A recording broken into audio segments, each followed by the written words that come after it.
Salam, salam damai di dalam Tuhan Yesus Kristus. Bapak, Ibu, dan saudara-saudariku yang saya kasih dalam Tuhan Yesus Kristus, berbicara tentang berbahagia. Barang siapa yang berbahagia di dalam dunia ini dan dalam kehidupan dari hari ke hari, kita telah mendapatkan pengajaran yang khusus dari Tuhan Yesus Kristus. Tuhan Yesus Kristus mengajar kepada kita bagaimana supaya kita menikmati kebahagiaan dan dalam situasi kondisi apa kita berbahagia.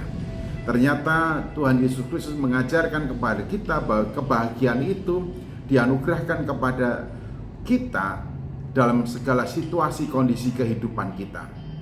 Apapun yang terjadi, apapun yang kita alami, bagaimana suasana kehidupan di sekitar kita, apapun yang dilakukan oleh orang lain terhadap kita, mestinya itu tidak mempengaruhi kebahagiaan kita.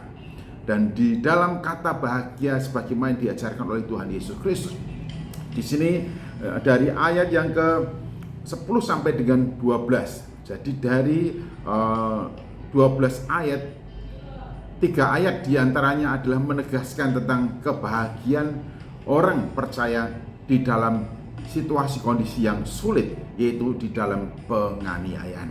Mengapa orang yang teraniaya dianiaya oleh karena kebenaran dan oleh karena mengikut Yesus disebutnya sebagai orang yang berbahagia? Saya akan membacakan Injil Matius pasal yang kelima ayat 11 dan 12. Berbahagialah kamu jika karena aku kamu dicela, jika karena aku kamu difitnah, dianiaya. Berbahagialah, bersukacitalah, bergembiralah karena upahmu besar di surga, sebab demikian juga telah dianiaya nabi-nabi yang sebelum kamu. Wah, ini luar biasa sekali.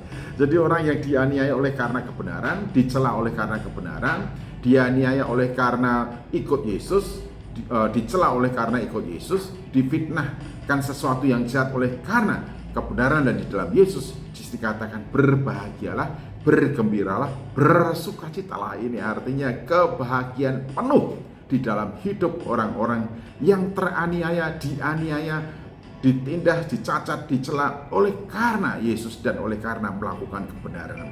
Ada 2 hal penting di sini yang ditegaskan oleh Tuhan Yesus. Yang pertama, jauh sebelum kita dianiaya, jauh sebelum kita teraniaya, jauh sebelum kita dicerca, dicela, dihina, dinista, dikatakan nabi-nabi terdahulu juga mengalami hal yang sama. Bapak, Ibu, dan saudara yang saya kasih dalam Tuhan Yesus Kristus, nabi-nabi terdahulu, nabi-nabi Allah dianiaya oleh karena menyatakan kebenaran, oleh karena mengatakan kebenaran, oleh karena menyampaikan firman Tuhan.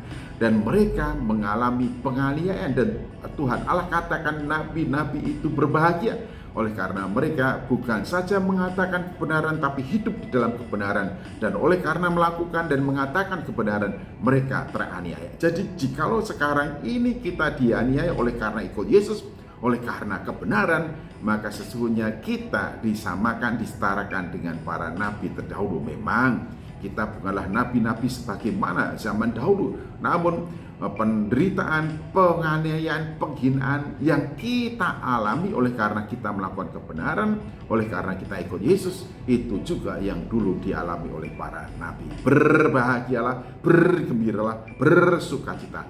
Jadi jangan takut dianiaya, jangan takut menderita, jangan takut difitnahkan sesuatu yang jahat oleh karena melakukan kebenaran.